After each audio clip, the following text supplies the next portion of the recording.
What's going on, movie lovers? Welcome to Apocaflix Movie News, the weekly movie news podcast from us where we break down the biggest movie news stories throughout the week. I am your host, Jacob Bartley, and I am joined by one of the Apocaflix Movies members, Jake Berlin. How's it going, man? Good to be back on the show, man. I'm glad to be talking some movies. It's been a while since you've been on movie news. We did a Padawan a couple weeks ago. Haven't had you on movie news for 3 weeks or maybe even like a month. Yeah. It seems so. So yeah, I've been switching off with my co-host scheduling. You all know how that goes. For those of you who don't know how this works, we break down the biggest movie news stories throughout the week, some of the things that we find most relevant to talk about. And before we get into our main topics that we planned for, there was something that was released this morning, and we're going to go ahead and start the show with that. And it's not breaking news because we're not breaking it, but to us, it's just the newest thing that has came out. And that is a featurette for Justice League, kind of thanking the UK for letting them film there. So Warner Brothers and Zack Snyder have released this, what would you call it, a featurette? A behind-the-scenes look. Behind-the-scenes look at just the filming of the featurette. It doesn't have any official footage from the film, but it's all behind-the-scenes stuff, showing them all having a good time and laughing and enjoying themselves, which is a good sign. So, Jake, you showed me this featurette. What did you think about it? Yeah, if you haven't seen this featurette yet, don't go scavenging online for it, just because everything behind the scenes inside the featurette was all behind the scenes look at all the footage we've seen so far. Yeah, pretty much. Nothing new was really released. There's nothing new. But with that said, it was a lot of fun, and I think they're trying to give the fans and even critics a look at maybe how much of a lighter tone they're going for with this movie. Definitely. Just because that's kind of what they were hit hard with Batman v Superman. It's a ton of fun. They had this really fun music in the background, and you see Ray Fisher working out, trying to get built like Cyborg, and then you see Jason Momoa just having a ball of a time playing Aquaman. And that's definitely the standout for me. I mean, you get a little look at Ezra Miller's Flash, and you see Wonder Woman in there as well, and Ben Affleck's Batman doing some cool little grappling hook stuff. But Jason Momoa's Aquaman, the scene with the water, and then there's the one scene at the end where he loses handle of his trident and then pulls Wonder Woman's sword out of her back and just kind of goes at it. You can tell they're having a really good time filming this movie.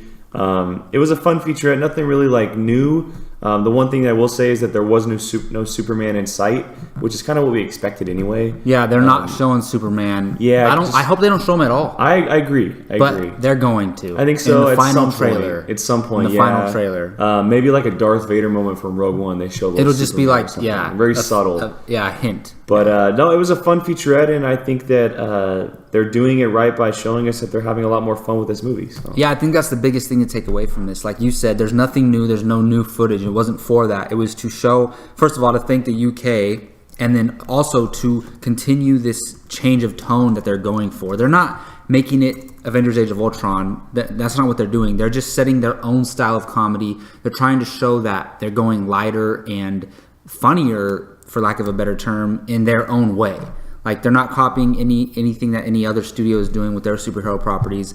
And I think that's important to realize, because I know a lot of fanboys are quick to say, oh, they're just copying Marvel. Both Marvel and DC fanboys, because some DC fanboys might be upset and think that that's the case. But I think there is humor. There always has been humor related, whether you're talking about the comics, cartoons, TV shows. Some of these characters are comedic, especially like the Flash has been in the past and stuff like that. So I think this is great, and it just continues that overall change of tone that DC's going for. So I really enjoyed it. All right, so moving on to our first official topic, and that has to do with Wolverine 3, titled Logan, and poster and image. But we'll get into the title of the film later. But now, following quite a tease by Hugh Jackman earlier this week, the newly titled Logan has gotten a first poster and image. On one hand, the poster features a cut-up Wolverine hand clutching what looks like a child's hand.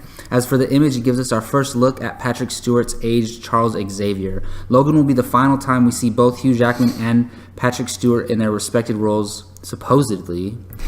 Logan will hit theaters on March 3rd, 2017. So, Jake, how do you feel about this poster and this image? First of all, the poster I think is really, really cool. It's a true teaser poster. We don't really see those these days, but I think that obviously the biggest takeaway from it is, who is that little hand? Yeah. I think there's two options. It's either his biological daughter, or it's X-23, who is the Wolverine young clone. X-23, yeah. And we were kind of talking about this before the show, but maybe the possibility of that maybe that is X-23 and that she is a little kid, and Wolverine has kind of taken her on as a surrogate daughter. The daughter maybe he never had or wanted to have. It makes the most sense, especially who the big villain is supposed to be, because you could see connect the story. Yeah, so I think that that's obviously the biggest takeaway. Another one is I was reading online that, and it's kind of true, obviously one of Wolverine's biggest powers is his healing factor. And if you look up close on the poster, he's pretty beat up a bit, like scratches and slashes, kind of maybe telling that his powers are slowing down. He's getting older. Like maybe something happened to him. Well, we always talked about this is going to be the best adaptation they can do of Old Man Logan. So if that's the case, then it makes sense. Yeah, and they were there's all kinds of stuff that came out this week, but I think it was the director had said in that script that he released. They released a second page of the script earlier this week, and it said that Wolverine has kind of turned to booze as a healing factor. Wow. So he's kind of getting old and worn down. Yeah. But as for Charles Xavier, that picture's crazy, man. Like, we never expected Charles Xavier to look like that. Obviously, his powers are slowing down as well. Maybe something happened to him. I think that Wolverine is taking care of him. So it's kind of maybe he's playing the Hawkeye role in the film adaptation. That's what I was thinking, yeah. But I think that it's definitely a different and older Professor X than we've ever seen, something that we never really expected. I think that it's going to be very different. Wolverine and Professor X in this movie, something we've never seen before, for sure. Yeah, I'm wondering how far in the future is this, because eventually Professor X doesn't have, like, he's not immortal. Yeah. So eventually he has to die of old age. But this is probably like, he has to be up I would say there probably in like, age. 2030s, 2040s, somewhere around there. I mean, X-Men Days of Future Past, how far in the future was that? And he's still fine. Yeah, that's true. So that's maybe very he true. figured out a way to cheat aging. Who knows in the world of the super beings. But I love the poster. It's simple, it's subtle, it's not a huge blockbuster poster. You know what it's not it is. like 15 characters standing there, like Wolverine in the front with the villains and the sidekicks on the side. Well, and you know like, exactly what it is. What's the biggest thing? and a lot of people, they were saying that, like, it feels, the way they're filming it and stuff feels more of like an indie type feel. I would love that. So I think this is going to be the most human Wolverine and X-Men movie that we've gotten, and the title hints towards that, and we're going to talk about the title a little later.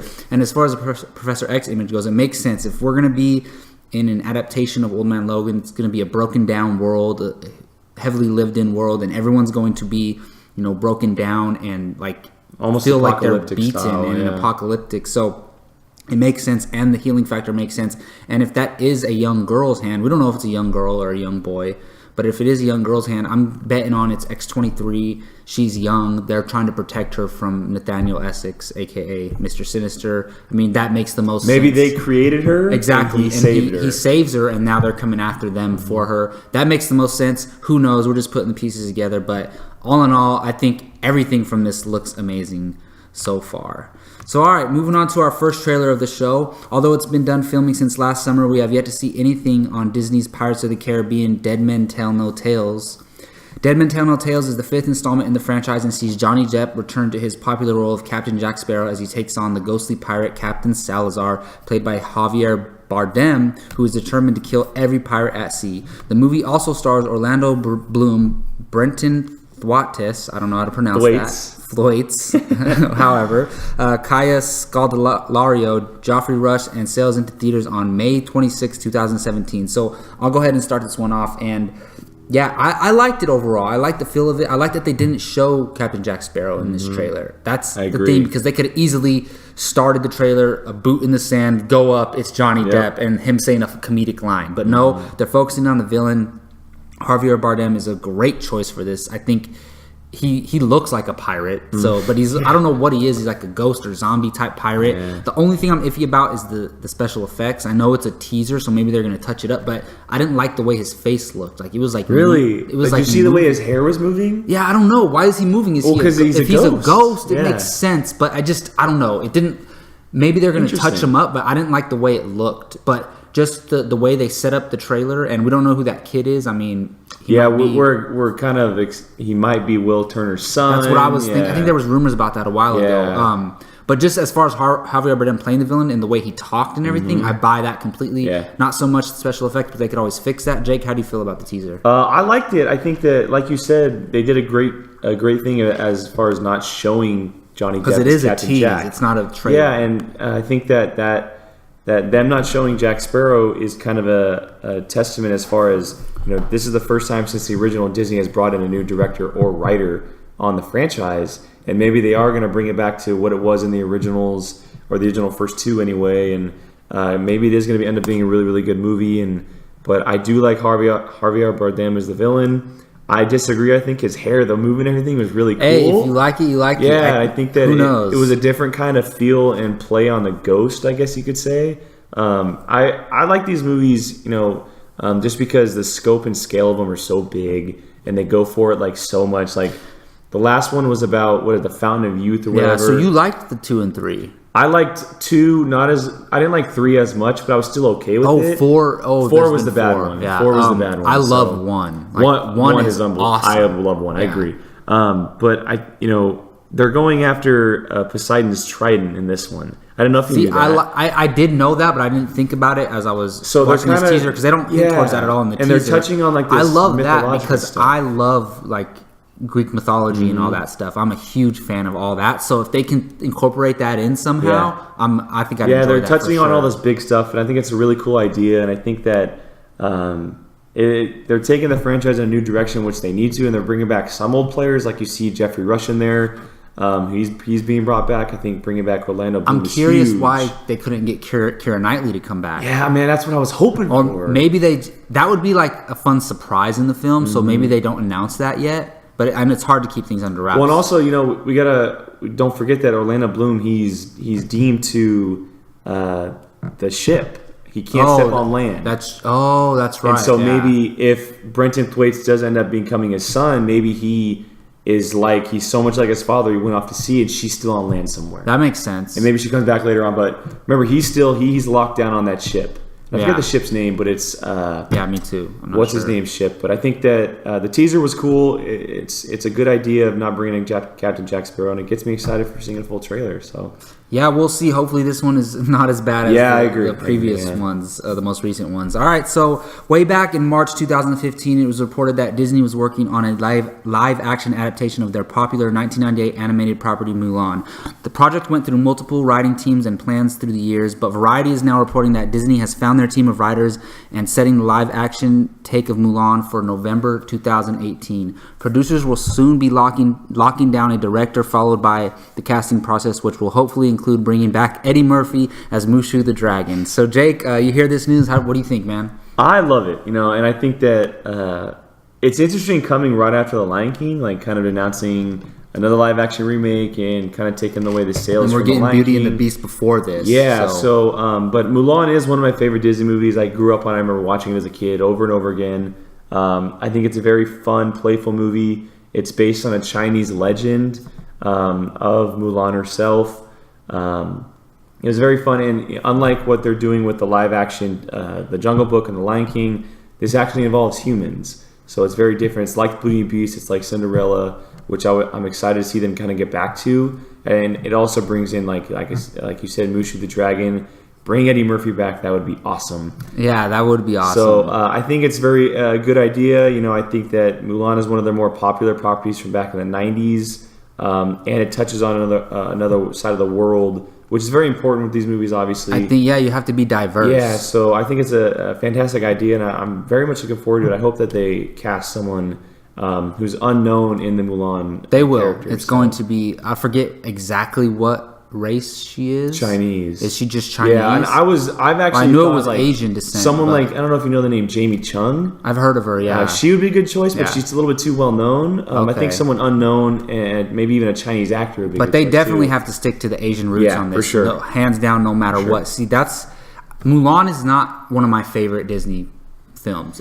I liked it. I remember watching it. The dragon is hilarious, but it was never one of my favorites, but I still enjoyed it. But I think as far as Disney doing these live action adaptations, this could be one of the more important ones, because not only is it a great story, a great mythology behind it and everything, but it also can touch on important things such as making a big, huge blockbuster, starring like Asian cast members and all that, and then also a gender thing because she's a woman pretending to be a man because women couldn't go fight in the war. In that time era, yeah. In that time era. And you can make some connections to modern day with sexism and all that kind of stuff. So there's a lot of things you can do with this movie. And I think it'll be one of the more important Disney live action adaptations. And I'm really starting to get excited for all these live action adaptations from Disney films because I liked Cinderella a lot and I loved The Jungle Book. So they keep getting better and better. Before we had Alice in Wonderland and Maleficent, I didn't like those at all. And then they get better as they go. They went from really good to great. So the trajectory is up, and I love these classic stories. And I'm like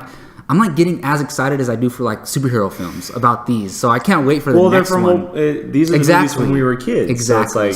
And we've got the Lion King announced as well. So we'll see. I can't wait. Hopefully they're going to keep chucking these out one a year for sure.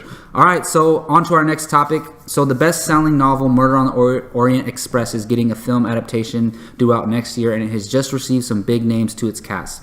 First reported by The Hollywood Reporter, they're reporting that Johnny Depp, Daisy Ridley, and Judi Dench have joined the Kenneth Branagh film. The trio joins an already incredible cast led by Branagh himself in the lead role, Michael Pena and Michelle Pfeiffer. The drama mystery revolves around the murder of an American businessman on a train, reportedly played by Depp, and will open in theaters on November 22nd, 2017. I'll go ahead and talk about this first. So I've never read Murder on the Orient Express. I've heard of the story. It's a pretty popular novel. And I love these castings. How can you not love these casting additions? I'm so eager to see Daisy Ridley outside of the Ray role. I agree. We've never seen her in anything else. We literally have not seen her in anything else. So, and I know she has something else lined up. Isn't it a J.J. Abrams produced movie? I forgot what the movie was, but it was announced earlier this year. So she's going to get work. And she's getting work everywhere. For sure. And I don't think it's a situation like Mark Hamill and Carrie Fisher where they were straight up typecast after Star Wars. I don't even remember any other movies that they were in. They had to go do other things such as like voice work for Mark Hamill. She's kind of doing the Han Solo route right now. And I think it's a different era. Yes. Now these actors are being smart. They know that happened to other people from franchises before, so they're being smart. We see John Boyega getting a lot of role. Obviously, Oscar Isaac has been diverse in his career thus far, and he continues to get work.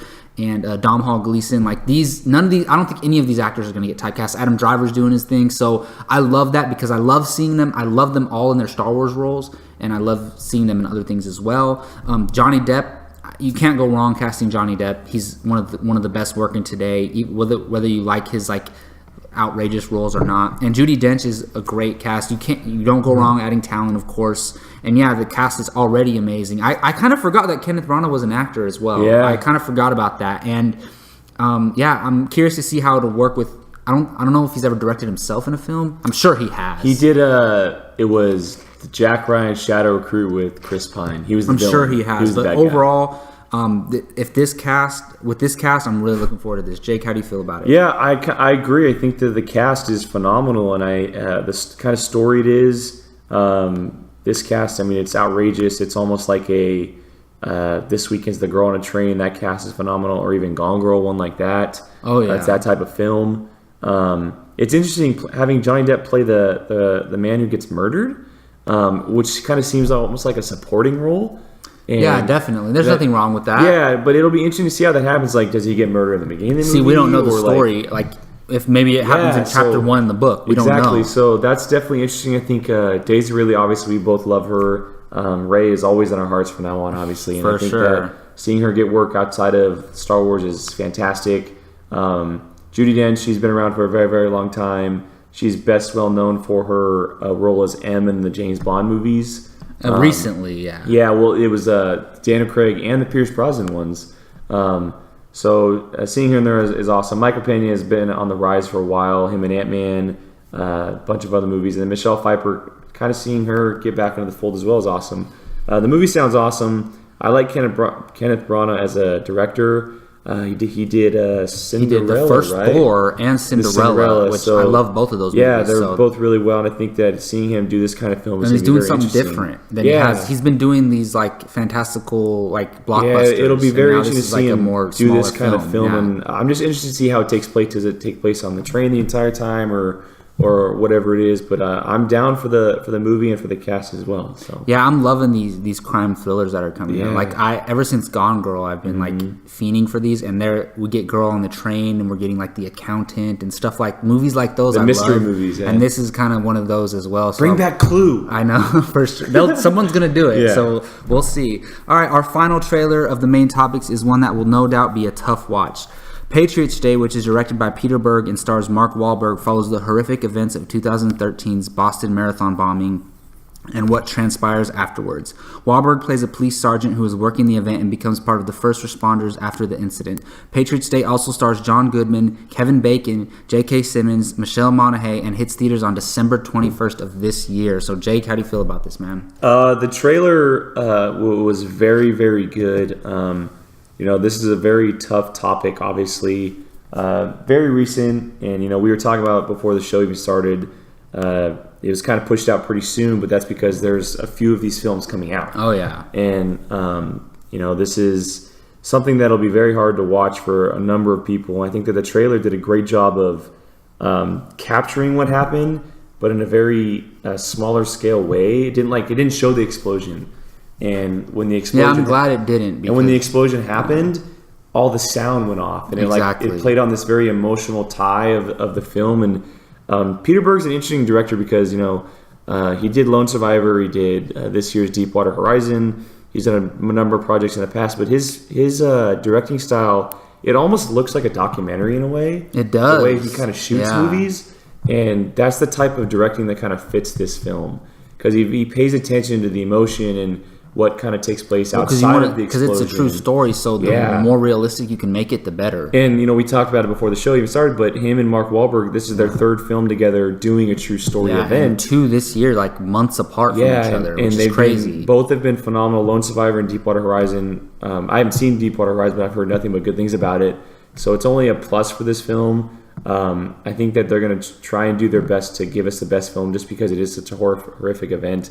And what I'm more interested in is, how do they capture the events that took place afterwards? Like, how do they take... Yeah, that's very true. Like, capture the manhunt that took place afterwards of the terrorists that did this. And so that's what I'm more interested in just because it didn't show in the teaser. But again, this just is the teaser. It's not an actual trailer. So they'll probably show that a bit in the trailer footage. But as for the teaser, I think it's great. It did what it needed to do. And I'm looking forward to Patriots Day. So... Yeah, I think it's a good teaser. Or is it a teaser or is it a full-length trailer? I think it's a teaser, it's a good... It does what it's supposed to do. It's supposed to bring you in and intrigue you, and it does that. I mean, for me, it's hard watching these kind of movies. Like, I just think about the day that it happened and, like, how would I react in this situation? And it's like, it's hard to watch the trailer, it's hard to watch the movies, but I'm still looking forward to the film. Here's the thing, I wasn't looking forward to Deepwater Horizon that much, even though it's tragic, it's horrible. I don't know, I just didn't like it. Wasn't your type. I didn't like the way the story looked and the type of film it was, but this one I'm all in for. Like, I want to see this for sure, and I think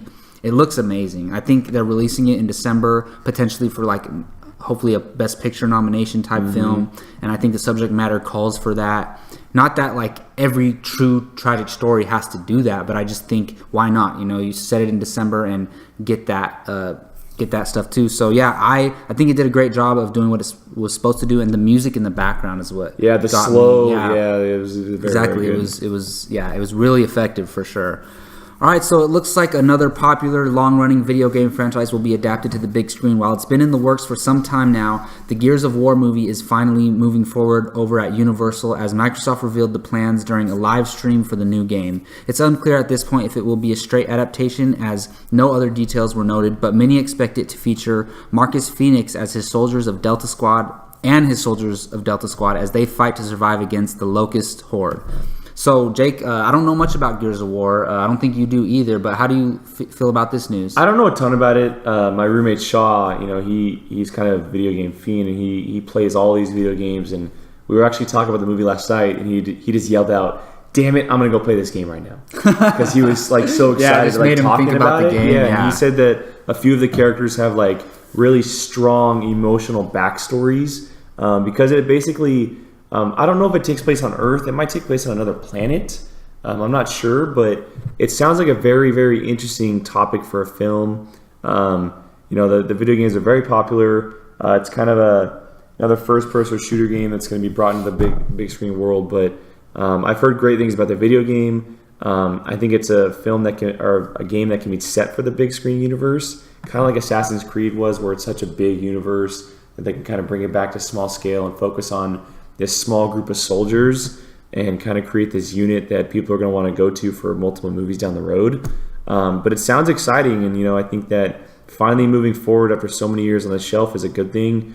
Universal has done a good job in the past of their properties, and I think that finding a home with them is a great thing as well. So, yeah, I'm starting to notice like a trend of these movies, these video game movies are just going into production right away. They're not waiting to see if because Warcraft didn't do that great, and they're not waiting to see if Assassin's Creed does great. They're just going for it, and I think I know why, because back in even 10 years ago or 15, 20 years ago, they were hesitant, and even recently they've been hesitant to put these movies into production. But now the kids who grew up playing these games are now adults, and they can go to the movies by themselves and pay for their ticket now. So it makes sense, because you have a bunch of kids or people like your friend Shaw who grew up playing these games for the past 10 years, and now he hears the Gears of War movies coming out. He's going to go see it. For me, I don't know anything about the game, so it's all going to matter about the trailer, the cast, the director. All of that stuff is going to be important to me, whether I go see the movie or not. So, and not knowing anything about it, I can't really say whether I'm excited or not. But I do think it goes to show that this movie's in production, so I think we're going to start seeing more and more video game movies being announced. And I'm hoping, and I think Assassin's Creed changes the video game movie game, because I agree. Yeah, I can't wait. I think that one thing to note is when this was announced, the studio head of the company that backs the game, he had said that video game movies in the past have failed because they're making movies for gamers. They're not fitting it to the big screen. Exactly. So that's a positive note as far as how they're going about this property. That's very true. He said that there's two different mediums. There's the gaming medium and the film medium. They need to make a film medium version of Gears of War, which is a great sign for this movie. Yeah, I've noticed that. They try to make the movies and for the gaming fans, the style of the games. Yeah, you're trying to impress the movie-going audience, not just the gaming audience. And I think that's I know a lot of people who love Warcraft, but I think that's the big difference between Warcraft and Assassin's Creed. Assassin's Creed looks like a film. Oh, yeah. Warcraft kind of almost looks like the game put on a big screen. It really does. Even though I like Warcraft. Yeah. Did you ever end up seeing it? I saw it. It wasn't as bad as everybody said it was, but I wasn't a huge fan of it. There were good parts and bad parts. But there was a good movie in there somewhere. Yeah, but Assassin's Creed looks like a totally different version of a video game film. Something we've really been waiting for. Yeah, and especially with Michael Fassbender being behind everything, the producing and all that. So I have trust in him. All right, well, that'll do it for our regular segment of movie news. So let's move on to our segment called Take One, Leave One. And for those of you who don't know how this works, it's where we take two movie-related topics, we put them against each other, and decide whether we take it or leave it. Meaning, which one do you like more? Not necessarily meaning that you hate the thing that you leave. So our first matchup includes a pair of trailer teasers from this past week, leading into their trailer debuts this weekend at New York Comic Con. The first is for Matt Reeves' War for the Planet of the Apes, starring Andy Serkis and Woody Harrelson. War finds Caesar and his apes forced into a deadly conflict with a ruthless colonel and his army that follows. Teaser number 2 is for John Wick Chapter 2, starring Keanu Reeves. Chapter 2 sees Wick returning to his role of the Boogeyman following the events of the first. It also stars Lawrence Fishburne, Ruby Rose, John Leguizamo, and Ian McShane. War for the Planet of the Apes swings into theaters July 14, 2017, and John Wick Chapter 2 hits theaters on February 10th, 2017. So, Jake, you watched these two teasers. How do you feel about them, man? I like both the teasers. Very different. And which one do you take? And which one do you leave? So both John Wick and Dawn of the Planet of the Apes were two movies in my top 10 of 2014. Were they really? I think Dawn was number 3 after Captain America: The Winter Soldier, and John Wick was actually number 10. I had Dawn in there. I like John Wick a lot, but I didn't have it in my top 10. I'm really, really looking forward to both these sequels. And although I love the action side of it, War for the Planet of the Apes is a movie that I am pumped for. It's a different beast. And it's just, after what Dawn of the Planet of the Apes did, this franchise went to a completely different level. It elevated the Planet of the Apes franchise to something historic, really, because of the originals back in the 60s and 70s, and now this new breed of movies. I'm so looking forward to War for the Planet of the Apes. And the teaser was very, very cool because the dialogue, it played on his farewell to Jason Clarke's That's character. what I was wondering. Who's he talking to? It's a twisted dialogue version of his farewell to Jason Clarke's character from Dawn of the Planet of the Apes. Exactly, yeah. Instead of saying war is going to begin or whatever he says in Dawn, he says war has begun in this movie or this trailer. And that gets me pumped so much because I want to see apes fighting humans. Apes on horses, battling with tanks and fire and like all this kind of stuff. And we got the news from New York Comic Con, the trailer, trailer sizzle reel and the scene that they showed really killed with the audience. Nice. And so I'm so looking forward to this movie and so looking forward to this first trailer. It comes out next July. I'm counting down the days. So I'm definitely taking War for the Planet of the Apes, and I'm toughly leaving behind John Wick That's Chapter the thing 2. with take one, leave one.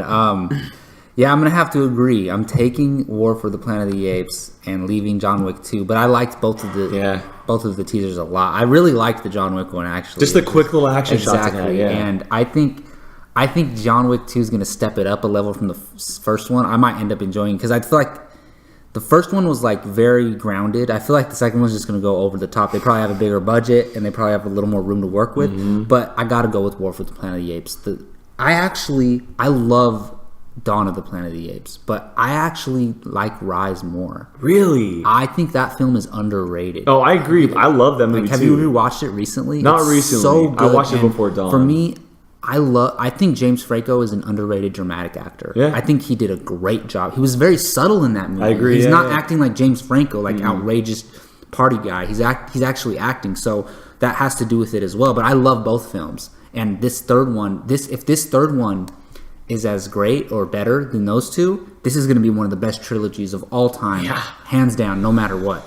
So I think, and just the way hearing Andy Serkis's voice as Caesar, I loved it. It kind of like gave me the chills a little bit. So I'm definitely taking the War for the Planet of the Apes teaser. So for our next matchup, we'll be discussing a pair of new titles, and we referenced the first, or the Logan title earlier. So the first is for the Ben Affleck written, directed, and starred Batman standalone movie. After much speculation and many rumors, Batfleck confirmed earlier this week that the highly anticipated solo movie will in fact be titled The Batman. The second is for Hugh Jackman's Wolverine sequel, which had its title revealed earlier this week as well, thanks to Jackman and his director James Mangold. Taking inspiration from the Old Man Logan storyline, Jackman's final time with the Claws will be simply titled Logan. The Batman currently has no release date, but is expected sometime in 2018, and Logan will slash its way into theaters on March 3rd, 2017. So I'll go ahead and start this one off. And this is, you know what? As I'm reading this, I realize I haven't even made up my mind yet. Yeah.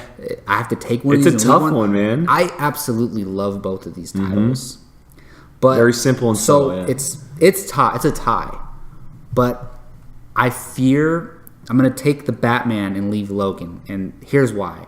I fear the general movie-going audience is not going to know what Logan is.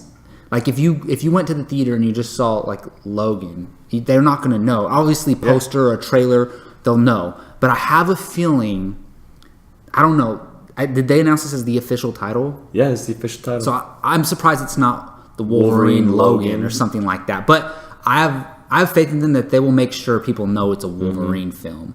So I'm going to go with the Batman because they could have went, Batman, Rise of Arkham or whatever, like a subtitle like Batman, Rise of Deathstroke, like something like that, Yeah. They could have done something like that. And I'm just totally happy with the Batman because that's how people refer to him. It's the Batman. Like, it's not, they don't call him Batman. They call him, it's the Batman because he's a figure, he's not a being. He's like a mythological figure, so he's the Batman. And you're not going to have that trouble with identifying what that title is. People know it's Batman. So for that reason alone, I'm going to go Batman, but I love both titles. How about you, Jake? Yeah, as far as your comment on the Batman and deciding the title, I think it's because it's Ben Affleck directing. He chooses these very quiet, smaller titles, Argo, Live by Night, like all this stuff. The Town. Whereas Zack Snyder, Batman v Superman, Dawn of Justice, or Man of Steel, like outrageous.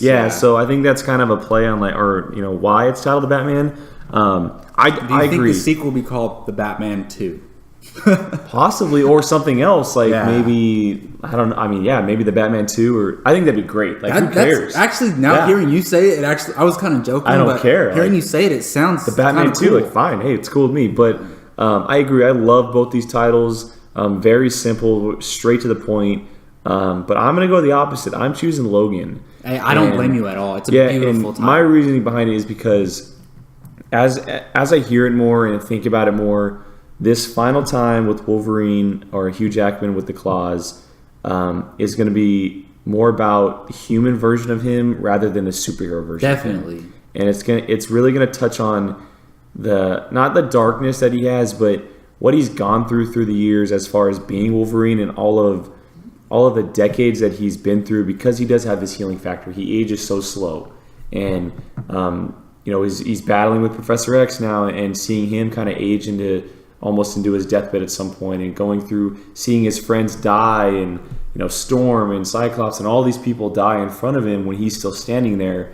And we've heard from details and rumors that he's losing his powers, and he's starting to become old, and he's turning to booze, and he's living in this darker world. And I think that Logan really touches on that. I definitely agree that maybe the average movie-going audience will not know what it is, but I do trust them as far as marketing goes and the film product, that the title is really gonna hit home with the film, and I think that it's a great play on the film. The Batman, I think that it's fantastic. It's something that Ben Affleck would totally do, and they reference the Batman in Batman v Superman tons of times.